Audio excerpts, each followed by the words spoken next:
విజయం రావాలంటే ధైర్యం కీలకమైనది. విజయం అంటే ఏంటి? విజయం అంటే ఏంటి? అపజయం అంటే ఏంటి? విజయం అంటే మనం అనుకున్నది సాధించడాన్ని విజయం అంటారు. అపజయం అంటే అనుకున్న దాన్ని సాధించలేకపోవడం.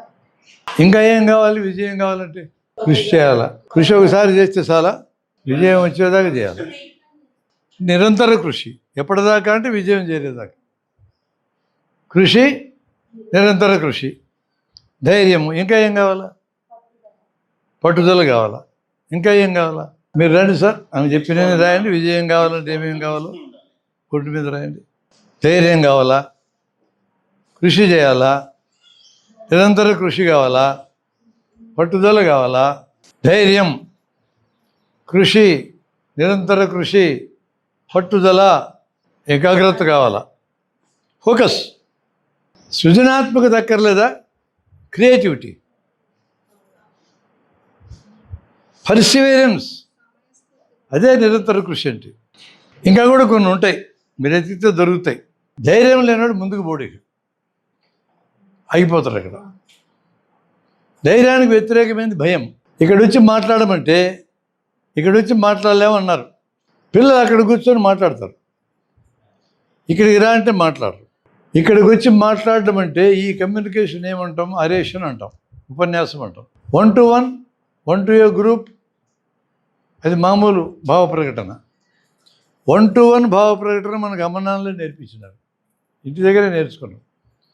1-to-a గ్రూప్ అనేది కూడా ఇంటి దగ్గర ఆటలాడుకుంటూ నేర్చుకున్నాం. 1-to-many, దట్టు వాళ్ళకి ఎదురు నిలబడి మాట్లాడడం, ఇది నేర్చుకుంటే తప్ప రాదు. సక్సెస్ కావాలనుకున్న వాళ్ళు, విజయం కావాలనుకున్న వాళ్ళు, వాళ్ళకి నైపుణ్యాలు కూడా ఉండాలి. అందులో ఉపన్యాసం నైపుణ్యం ఒకటి. కాబట్టి నైపుణ్యాలు ఉండాలి. అపజయం అంటే ఏంటి? మనం సాధించాలి అనుకున్నది లేకపోవడం. సాధించలేకపోవడానికి ఎన్ని కారణాలు ఉండొచ్చు? ఇవన్నీ రివర్సుల్లో పెడితే కారణాలు అవుతాయి. ఇవన్నీ కాకుండా మనకు తెలియని కారణాలు కూడా ఉండొచ్చు. How to see a defeat, అపజయాన్ని ఎలా చూడాలి, దీన్ని ఎంత ఎర్లీగా నేర్పిస్తే అంత మంచిది ఎవరికైనా.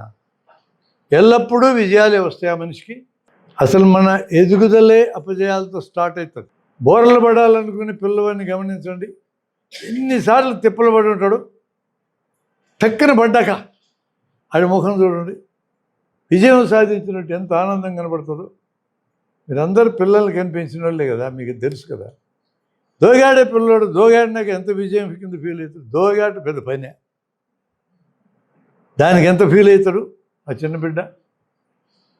మాటలు మాట్లాడేటప్పుడు మాటలు సరిగా రాక అనేక తప్పులు తడకలు మాట్లాడితే ఎంత ఆనందపడ్డం మనం. చివరికి మాటలు కరెక్ట్గా మాట్లాడడం ఎంత ఫీల్ అయినారు వాళ్ళు. ప్రతి విజయము కిక్కిస్తుంది. ప్రతి విజయం వెనక అనేక అపజయాలు ఉంటాయి. విక్టరీ అంటేనే కల్మినేషన్ ఆఫ్ డిఫీట్స్. డిఫీట్ అనేది పార్ట్ ఆఫ్ ఎక్స్పీరియన్స్, అనుభవంలో భాగం. అపజయం అనుభవంలో భాగం, విజయం అనుభవంలో భాగం. ఇవి రెండు వేరు వేరు కాదు, ఓ కంటిన్యూస్ ప్రాసెస్లో భాగాలు.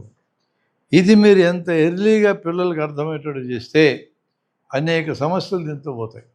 మార్కులు తక్కువ వస్తే ఆడవడం, ఫెయిల్ అయితే బయలు దుక్కుతానంటాం, ఇవన్నీ జరగవు.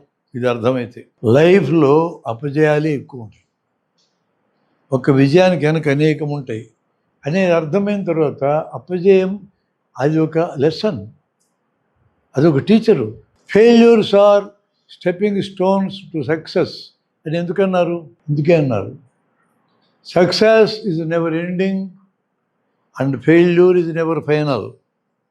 ఫెయిల్యూర్ ఫైనల్ కాదు, సక్సెస్కి ఎండ్ లేదు, కంటిన్యూస్గా జరుగుతూ ఉంటుంది.